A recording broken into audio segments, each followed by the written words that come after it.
Welcome back to Adventist Radio London. You're listening to Youth Perspective with Adele, your host, and today we are joined in the studio by the talented Shona Beecham.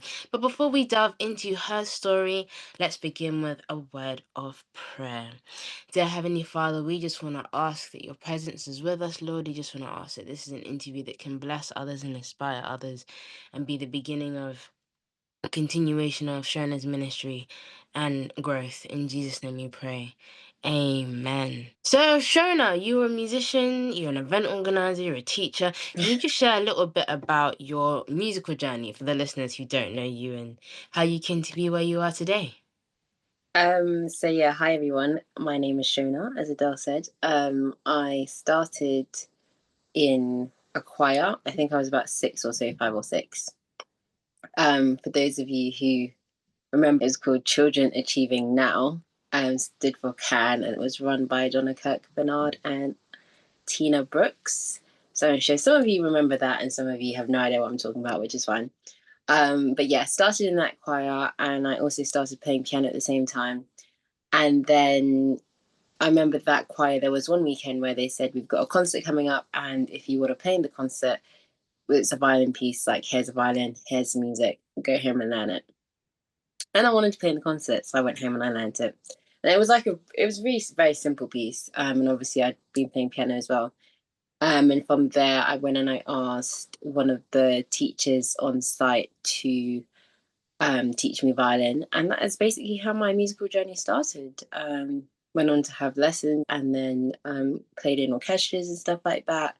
Eventually was doing a lot of solo work and competitions and concerts, playing internationally. And then, playing a lot in church as well. And then studied it at university level at a conservatoire. Went on to freelance with an orchestra for a bit, and then left that and went into teaching music at secondary school. And so now at the moment I do a lot of playing in church, a lot of quartet work with bands and arranging music. And yeah, I've got some exciting projects which I can't speak about just yet, which are coming up. So keep an eye out for those as well. Yeah. Sure, thank you. Thank you for sharing that. It's interesting to hear your journey from its beginnings until now. Speaking of journeys and work and stuff, so we're going to do a little Bible study. As you know, you've been on the show a couple of times now. This is something I love to do with, well, this is the second time. With my interviews. And yeah, the verse that came to mind when I thought of you was Proverbs 22:29. And I'm going to get my Bible to double check this because there was one time I did not. And yeesh, I said the wrong thing. Very, very unfortunate for me when I was trying to edit it. Anyways, so Proverbs 22:29, which saith the Lord, seest thou a man diligent in his business, he shall stand before kings, and he shall not stand before men. And the reason why this really came to mind when I thought of you, for those of you who don't know, Shane is my sister, so I've had the privilege of being first-hand fourth wall member watching her journey, is the fact that it's just really taking you, music especially, is just taking you to so many different places. And it's been such a huge platform in your life. You sort of had a career before a career, if that makes sense. So for me personally, that was what came to mind when I thought of you in terms of the hours that go into the practicing, all that, and where that has taken you. So yeah, I wanted to put you on the spot a little bit and ask what that verse means to you. Can you read the verse again, please? Sure. So Proverbs 22:29, I'm going to read from the easy read version now. Says, do you see a man skillful in his work? He will stand before kings. He will not stand before obscure men. Yeah, I think when you read the verse initially, I laughed because I'm the sort of person who, and Adele knows this, someone will ask me like, oh, who's the most famous person you've met? And I will just completely forget to say the king or the queen. um, but I think it's true. And I think for me, that verse is, I don't know, to take it one step further. Obviously, our Father in heaven is a king. And I feel like the verse for me is talking about him, and when you are diligent in your craft, you get to a point where you're performing for him and through him for others. And I think sometimes people are very good at going, oh, you'll perform before earthly kings. And of course, it happens as well. As I just said, like I played before King Charles before. And yeah, but I think it's very easy to get caught up in the greatness of the royalty, but it's more about the person who's putting in the work in the first place. To get to that place, you have to do hours of work, you have to be consistent, you have to be persistent, and you have to trust that God is going to bring you there. So yeah. Mm. I love that. I love that. Persistency and consistency is the way. So, speaking of persistency and consistency in your journey, as you know, this is coming. One thing I love to do is a little game.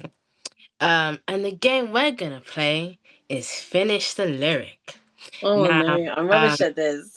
Oh no. as we know, as a musician in the church, you know you've played many songs, many hymns, many gospel songs. So I'm gonna go, not too hard on you. I do try and do five.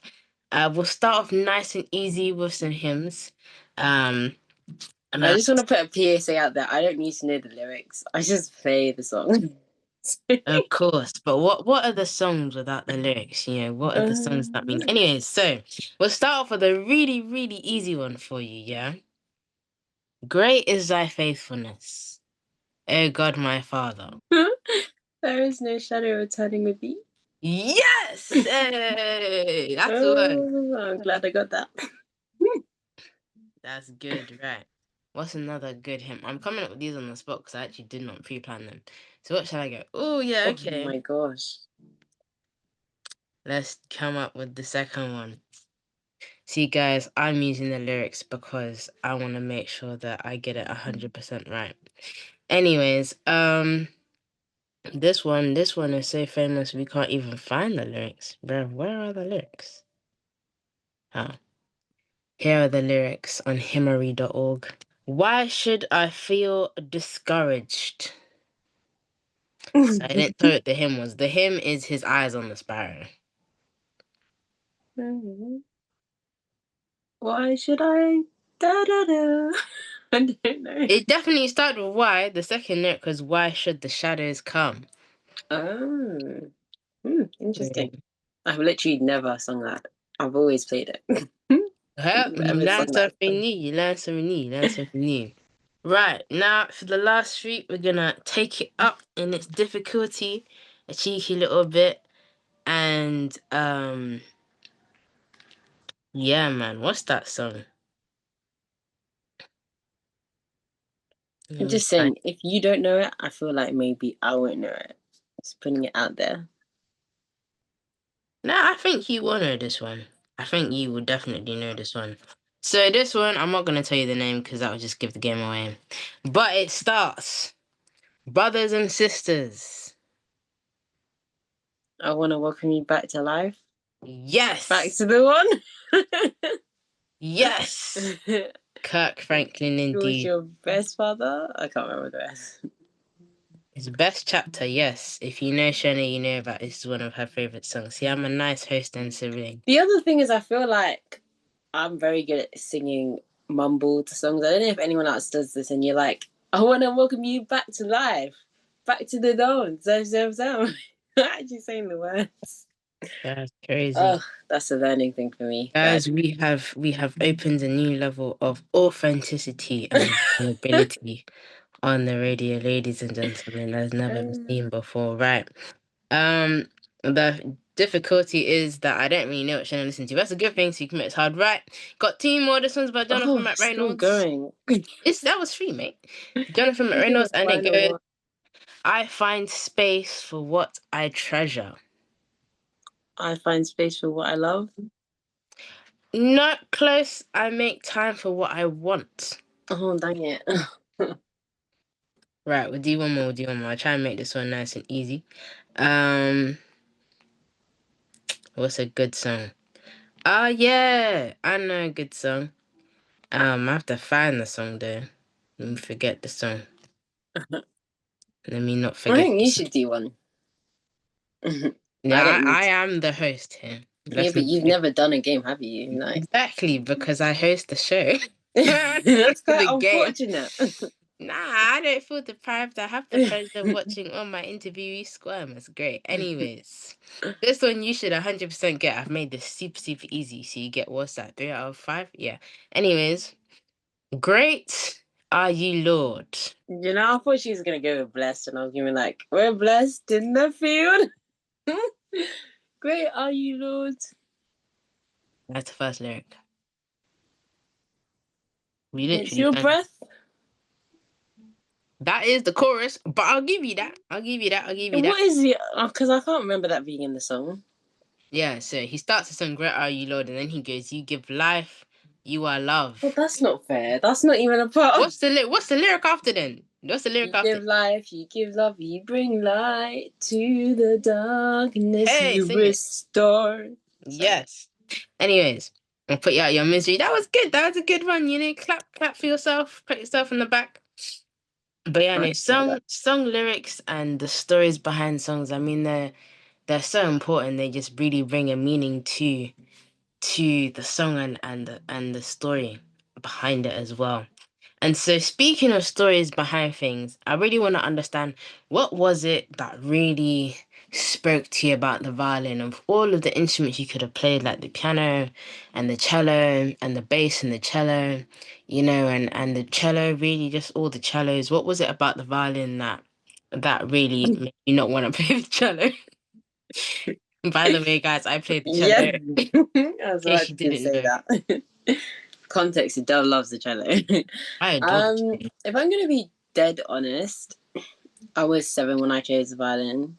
Hmm. Um, my my one original love was the flute, but I was told that I was too young and my lips were either too big or too small, which I've since heard doesn't really apply to the flute, anyways. So, anyways, yeah. So I was, to be honest, I was 7. I liked the instrument that I played. I enjoyed it, and I'm always someone to try something new. I think that's a habit that I got out of during the pandemic because you all just sat around doing the same thing. But recently I've sort of discovered that, and that's something from young that I've always liked to try something. I loved music from a young age. My parents say that I would always try and find the music setting on like the toys that I had. And I guess once I started playing the violin and getting into it, and the older I got, I loved the versatility of it. I don't know. I don't know how to explain it, but there's just something that speaks to me about playing the violin. It feels like a home and comfort and a safety place. Um, I would say that's music in general, but specifically on the violin. Yeah. Okay, that's cool that even though you made the informed decision to not play the cello, you were young, so we'll allow it still. Actually But uninformed, but anyways. ill and uninformed, what you were not was informed, no matter the prefix that we put in front of the word. But yeah, no, it's cool to hear kind of how you came to that conclusion, and also interesting to hear that the violin was not the first love. Sometimes it's the one that comes after that is really. I don't know where I was going with that, but let's move on. So, how did you end up starting in church? What was it? Because obviously you trained classically for over what now 2 decades. So what was it that really got you to start in church? Yeah, it's not quite 2 decades yet, but Coming up to. um yeah, doing some basic math. It's not quite 2 decades yet, yeah. Um so yeah, playing in church was very much. So guys, you can't see this, but we just smiling at each other because this is the thing when you interview your siblings. It's just I'm just waiting for the maths to sink in, that's why I was like. relaxed. Oh, it's just me smiling at Shona. She just doing maths. Anyways. No, for you. Anyways, church. So obviously I started in church. Can was a faith-based, church-based choir. Mhm. But then as Adele said, I went on to train classically in a music school, and then older music school. So I went from the junior music school to the like I don't even know, like this the secondary. It wasn't a secondary, it was like a uni kind of music school level. I went there probably about 11 or 12. And then I would stay like on that level and then went into like actually studying academically at university level at 16.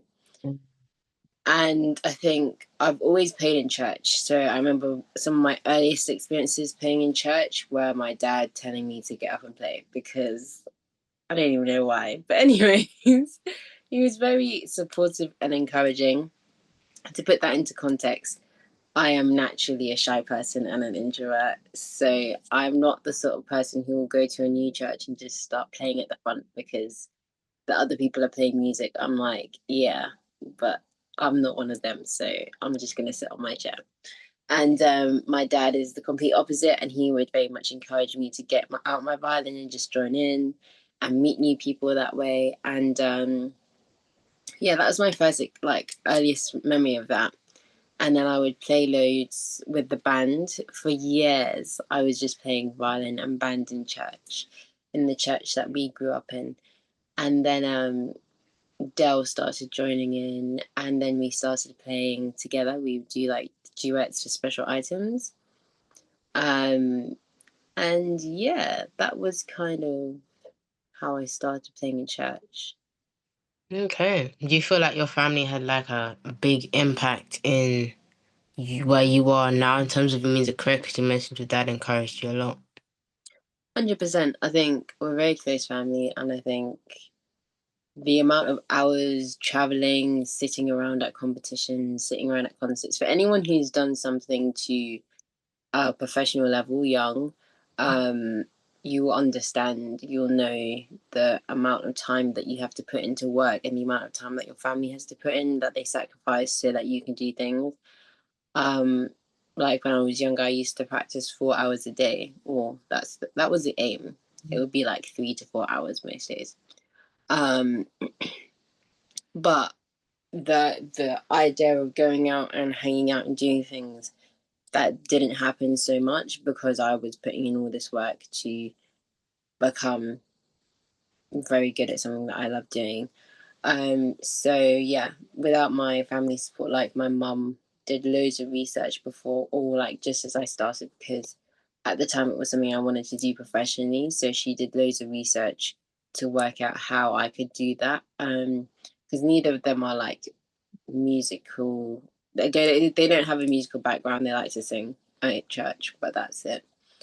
And my dad plays a bit of piano. But yeah, so they she did loads of research and background work to find a way and to find what ways I can make that work. Mm. As Adele said earlier, like loads of competitions and stuff where Adele would have a book or have fallen asleep because that's just how long we were there or how much traveling we were doing. So yeah, without my family's support, I definitely wouldn't be where I am now. So I'm grateful for it. It's wonderful that it's enabled you guys to grow so close. It's very strange talking about your family in the third person, but anyway.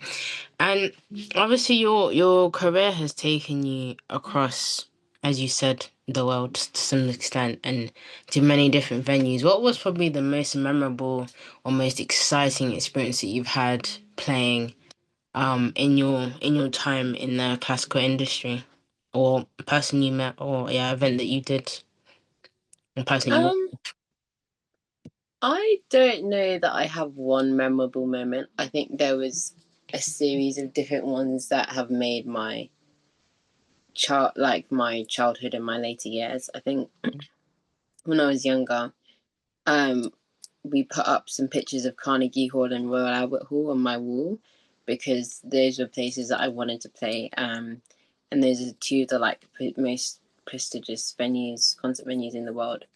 And I remember, I think I was maybe between 15 and 17. I can't remember exactly how old. But, anyways, I did a competition online and then I won a chance to go and play at Carnegie Hall. So, as always, we all got on a plane together and we went to New York.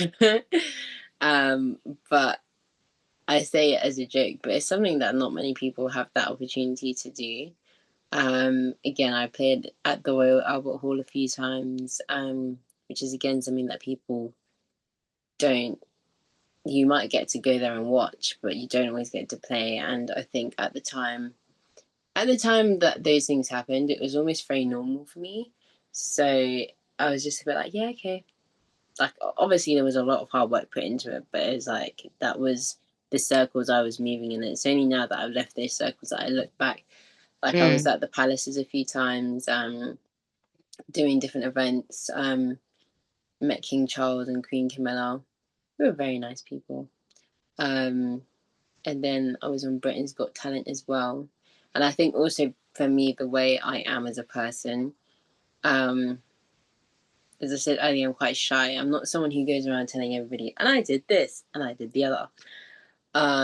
So I know that sometimes friends and family have been really excited that I've done something, and I'm just a bit like, why are you telling everyone? So yeah. mm. I guess there's sort of an element of as a musician needing humility. But let's talk about that because it sounds like you mentioned sort of putting the photos on your wall, which kind of reminded me of vision boards and answered prayers and stuff like that. And I wanted to kind of delve a little bit away from the music, really into your relationship with God in terms of how your journey as a violinist, both in the classical industry and also moving into church and working with the bands and stuff, has changed your or influenced your faith with God, or potentially on the flip side, how the music. How did I say it the first time round? Whatever the opposite of. Yes, thank you. The opposite of what I said before. Yeah. Yeah, I think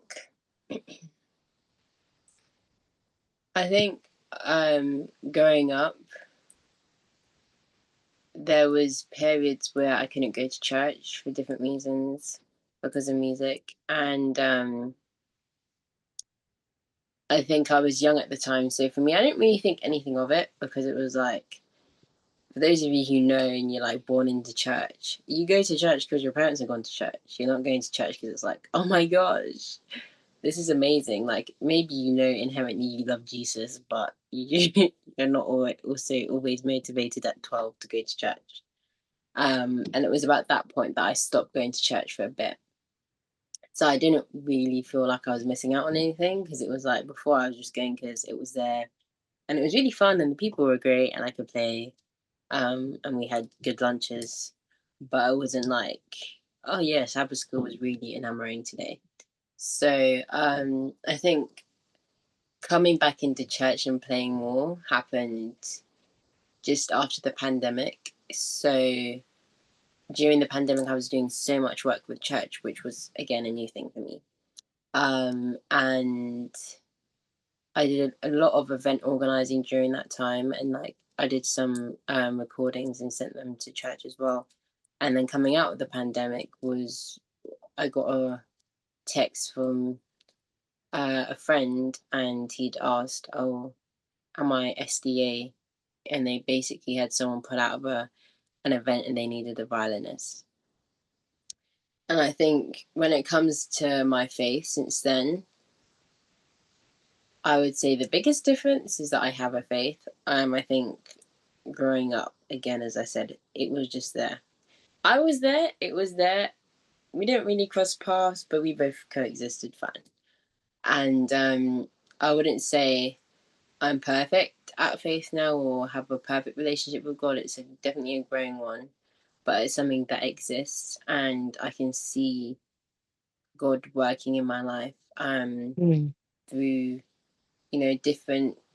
For me, every experience I have, some of them are trying, some of them are very difficult, but I can mm, see God working through them. Or I come out the other side, I'm like, well, look at that. I prayed to God and I asked Him for patience, and I am patient because.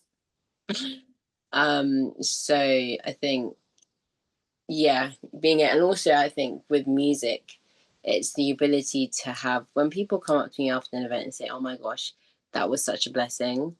mm, And sometimes knowing the behind the scenes and what's gone into the event and the struggles mm, you've had. I always thank God, and that I think in itself, it for me is evidence of his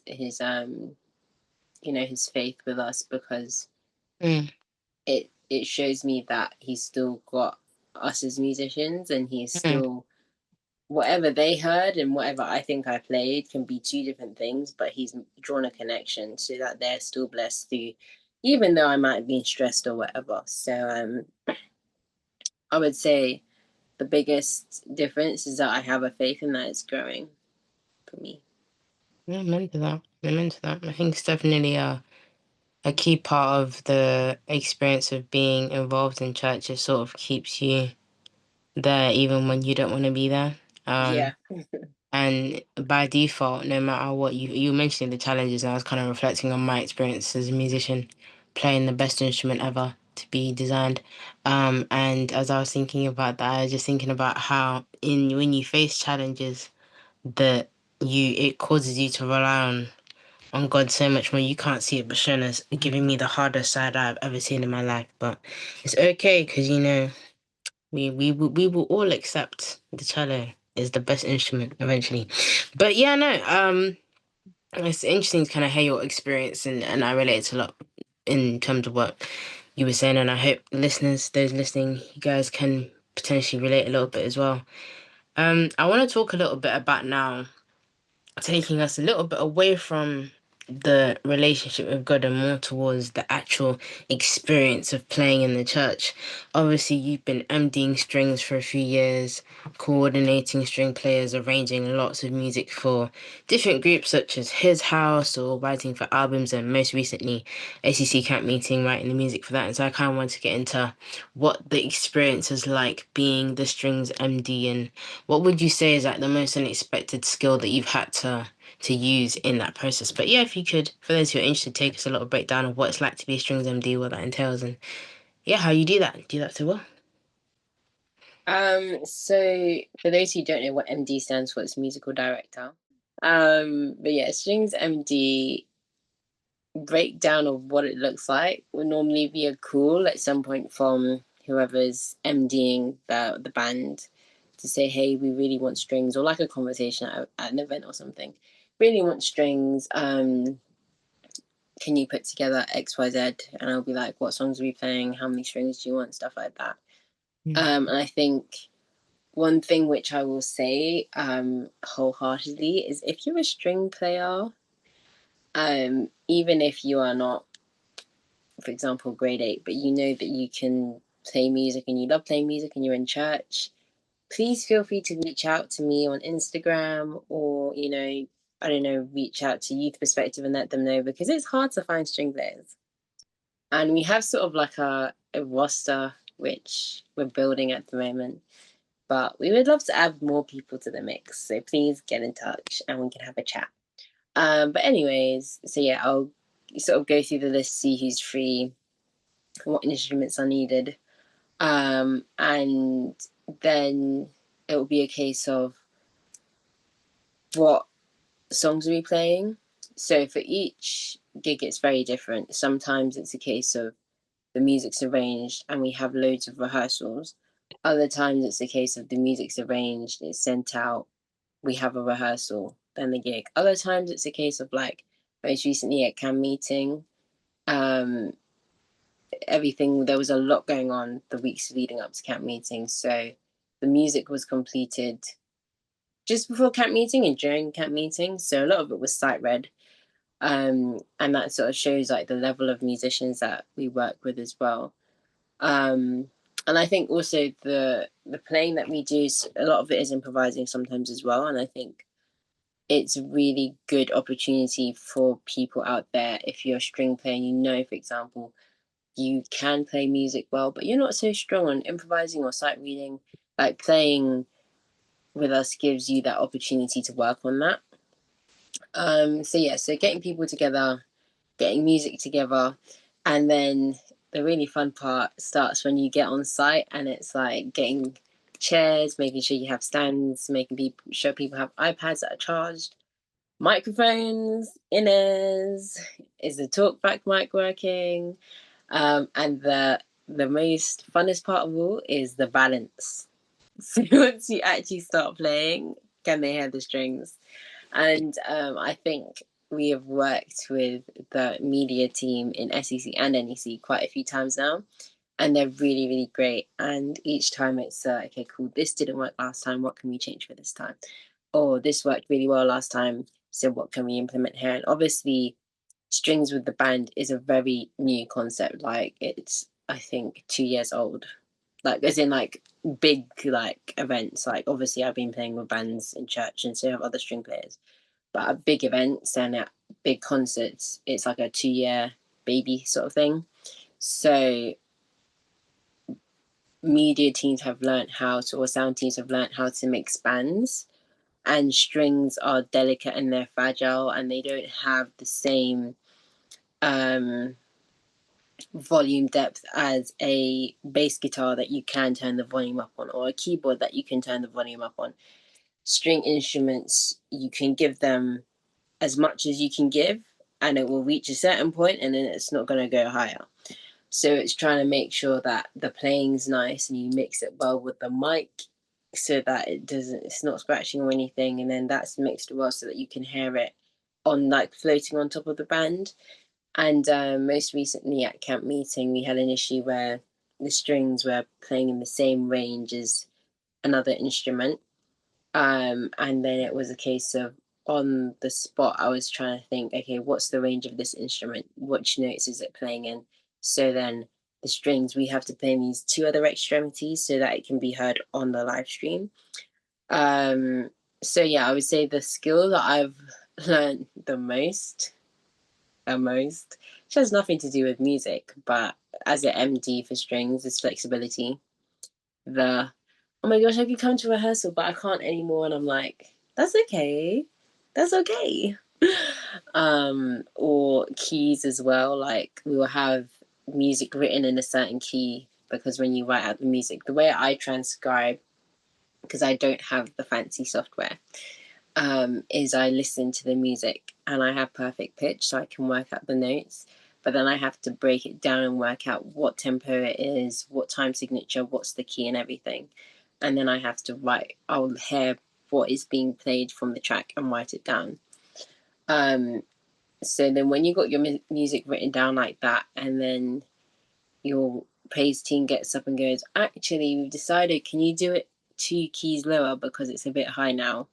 It's then like, okay, well, the music doesn't work for us anymore because it's written in a certain key. So you guys are going to have to be flexible. And it's the case of, because I'm MDing, I then have to manage that as well. So it's, okay, cool. We don't have music. So we could all just improvise at this point, and that's fine. But then at some points, you might say, okay, cool, cellos drop out, or cellos improvise at this range, or violins do this. And it's always thinking on your feet, trying to listen to the band and the music, what's working. There's a note not working, who is that? And different things like that, which I guess I've learned from some of my classical experiences, leading orchestras. So yeah. Wow, that sounds like a diverse kind of range of skills that you've had to implement, and a lot of adaptability. I'm hearing a lot of being really adaptable to swift changes and all those kinds of things. So it's intriguing to really hear what goes on through your head, and also how that impacts the bigger picture of everything. Kind of drawing a little bit out of the technical side and again back to the personal side, one thing that really came to mind for me when you were speaking was wondering whether your experience as a musician, as a string player, has changed how you worship. Because I've found a lot over the past couple of years that the strings have been involved in all these kinds of things, that it's people have mentioned how it's really changed their experience of the music. And so from being inside that change, I was wondering, has that really changed anything for you? Or has just the experience of being involved in the band changed anything for you? Um, I think it definitely has. I think there's two aspects to it, and I think one of them is, I love music, so sometimes there'll be points in service that people will, like, pinpoint afterwards and be like, that point when XYZ happened, that was the Holy Spirit moving. And as a musician, for me at least, I can feel it. Like, there'll be points we'll be playing and I'm like, yeah, this is good. this is really good. And not in like a look at me, but like a I can just hear it's amazing. I think the other side to it is as a musician, you don't get the opportunity to worship as much because, especially for someone who's MDing, your mind, I think with worship, there's an aspect of it where you just surrender to Christ. And I don't know, maybe like as an MD, you could probably surrender to Christ and just pray and trust that everything will be fine.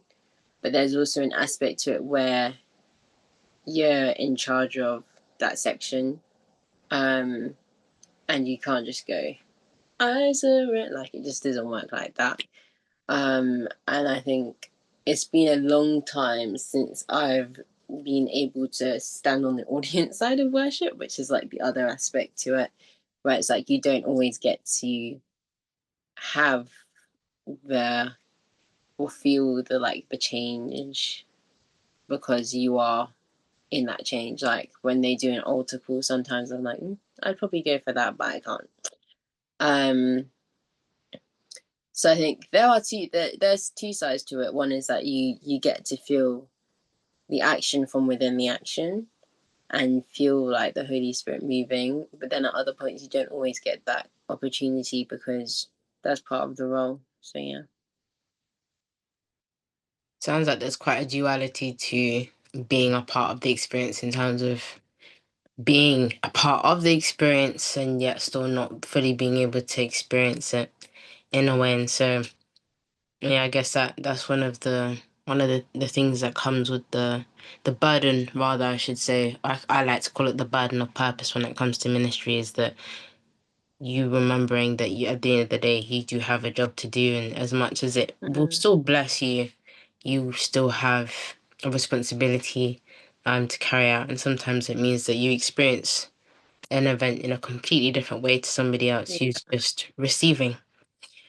But speaking of the Holy Spirit and kind of like experiencing and Him leading, I want to, as we wrap up, I want to really touch on your career because you mentioned that you are, I think I mentioned or you mentioned that you're a teacher and that's the industry or area in which you're sort of going now alongside still doing MDing and performing and stuff. And so, yeah, I wanted to ask what inspired you to get into teaching and, yeah, what your future long-term goals and plans are. Yeah, so I've always loved working with kids from young, and I did a lot of Pathfinder work growing up as a counsellor, and then I started privately teaching just before the pandemic.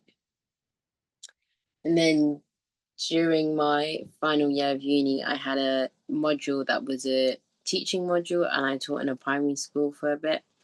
And I came away really loving it. And excuse me.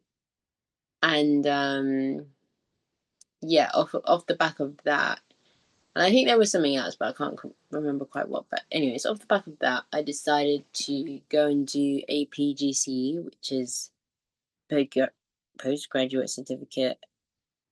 PGCE, yeah, in education. And yeah, I did that in secondary school music. So that's what I'm sort of focusing on at the moment. I'm going to go on to do a master's next year. So I've taken a job as a TA in an SEN department, which I'm really looking forward um, to do alongside the Congrats. master's. Thank you. Um, so yes, but the teaching is like where I want to get to because I know that I just love seeing the progression. And I understand several people when I say that I'm a teacher, like, oh my gosh, you are so brave. And like I kind of get that viewpoint, I really do, because for example, I'm not a morning person. 8:30 a.m. when you're trying to tell me that you've lost your bag, like there's the door over there. But having said that, I do like the progression and seeing and being able to build that relationship where they do feel comfortable enough to come and tell you that they've lost their bag. And every day in teaching, there's something different. Especially with music teaching, I find like at secondary school, a lot of the kids don't want to do it, because you get like some peoples who want to do music, but I'm sure if like people listening think about it, like how many people were in your GCSE music class if you did it? Or if you didn't do it, how many people did you see in the class or know that went to the class? And same with A level. So it's a subject which I love finding ways to make it interesting and motivate the pupils, especially at year 9, where they know they've not chosen it for GCSE.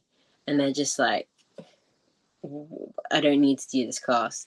And so for me, it was like I had to do a year of teaching as part of the certificate. And I just loved finding ways to just slightly mold and influence minds in terms of, when am I ever going to use music? Yeah, well, you might not, but at least you'll know about it if someone decides to have a conversation with you, and you'll be able to make an informed choice and decision that you don't like it, as opposed to just saying, no, I don't like music. Okay, what don't you like about it?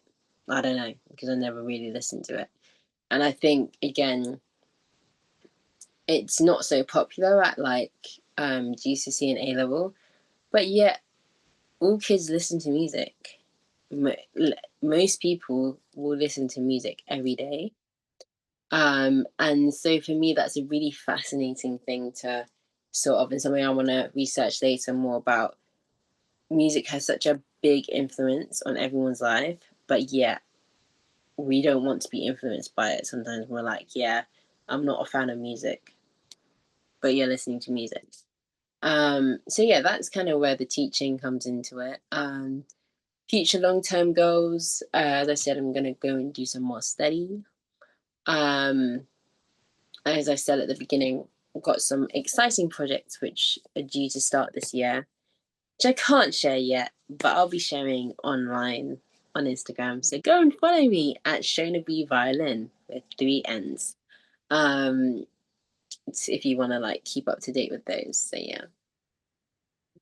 That sounds fantastic. Sounds like you've really got a passion not only for both the playing, but kind of the why behind music, the impact of music, just as a subject as a whole. Um, kind of, which is, I guess, is deep in the way because music was obviously something that was very close to God. It's a way that we connect with Him, and so I really do see the, what's the word I want? The intentionality in your life from God placing that as a gift and a passion for you as well. And I guess to really wrap up in terms of all of the experiences and everything that you've shared about your career and where it's taking you and the skills you've learned and your plans and for the future. I guess my final question would be what advice do you have for young players who are listening, who are interested in pursuing your footsteps, who might be playing violin in the church or, the cello, and they're just really keen to grow and convert to the cello in the future. No, I'm joking. But just grow. Sorry, guys. I've been doing much fun with this. But yeah, they're really just keen to kind of grow and pursue music in some shape or form. Because you've really Um, made that work for you. You've made music very present in all aspects of your life. So yeah. I would say my biggest piece of advice would be to just do it. I don't, in fact, can I say that? Because Nike said that, so I don't want to get, but anyway, Hey. to just go for it and get out there. I think um, when it comes to music, just go to the concerts.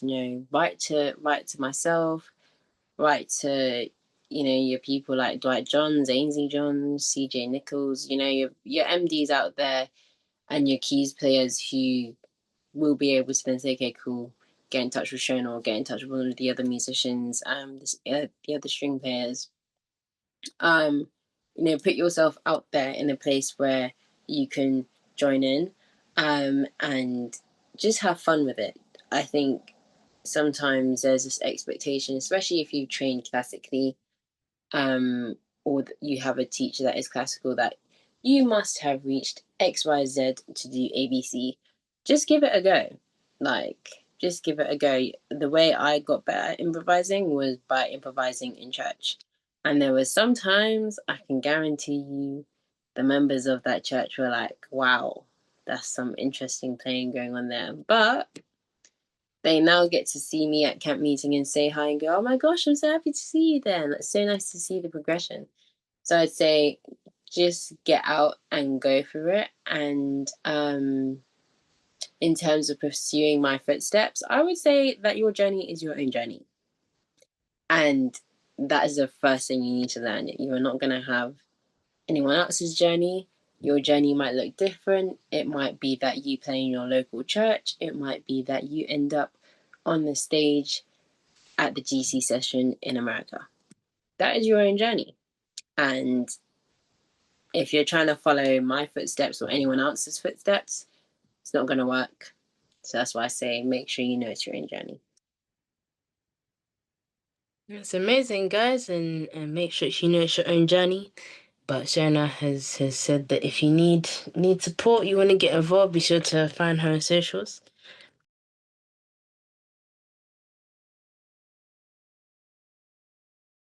Thank you so much to Shona for coming on the show, and you can find her on socials at Shona B Violin with 3 N's on the end, and you can find us at _ Youth Perspective. That's all for now. We'll see you again next week for the last episode of season 1. Take care and bye bye for now.